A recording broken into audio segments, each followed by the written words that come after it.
মালয়েশিয়ায় যেতে ইচ্ছুক বাংলাদেশি কর্মীদের ভিসা ও নিয়োগ সংক্রান্ত বর্তমান সার্বিক পরিস্থিতি নিচে তুলে ধরা হলো।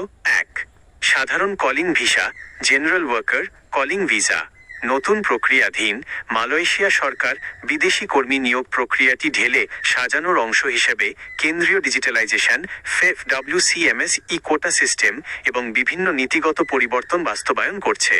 শ্রমিক সংকটের সিদ্ধান্ত, মালয়েশীয় প্রধানমন্ত্রী বিদেশি কর্মীদের ঝুলে থাকা হাজার হাজার আবেদন ও কোটা দ্রুত নিষ্পত্তির নির্দেশ দিয়েছেন। এর অংশ হিসেবে বাংলাদেশ থেকে নতুনভাবে কলিং ভিসা চালুর বিষয়ে দ্বিপাক্ষিক আলোচনা চূড়ান্ত পর্যায়ে রয়েছে। ২. কর্মী নিয়োগ প্রক্রিয়ার প্রধান ধাপসমূহ সরকারি বা অনুমোদিত রিক্রুটিং এজেন্সির মাধ্যমে নিয়োগ উন্মুক্ত হলে একটি সাধারণ আবেদন প্রক্রিয়া নিম্নরূপ থাকে। বিএমইটি ডাটাবেজে নিবন্ধন, প্রবাসী কল্যাণ ও বৈদেশিক কর্মসংস্থান মন্ত্রণালয়ের আমি প্রবাসী অ্যাপ বা জেলা জনশক্তি অফিসে নিবন্ধিত হতে হয়। চাকরি ও কোটা বাছাই, মালয়েশিয়া থেকে অনুমোদিত নিয়োগকর্তার চাহিদাপত্র অনুযায়ী বাংলাদেশ অংশের অনুমোদিত রিক্রুটিং এজেন্সি কর্মী বাছাই করে। মেডিকেল টেস্ট ও বায়োমেট্রিক, অনুমোদিত মেডিকেল সেন্টার থেকে স্বাস্থ্য পরীক্ষা সম্পন্ন করে ফিঙ্গারপ্রিন্ট বা বায়োমেট্রিক নিবন্ধন সম্পন্ন করতে হয়।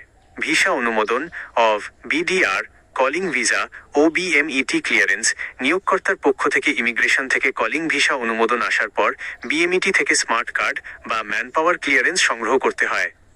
গুরুত্বপূর্ণ সতর্কতা: অগ্রিম অর্থ লেনদেন বন্ধ রাখুন।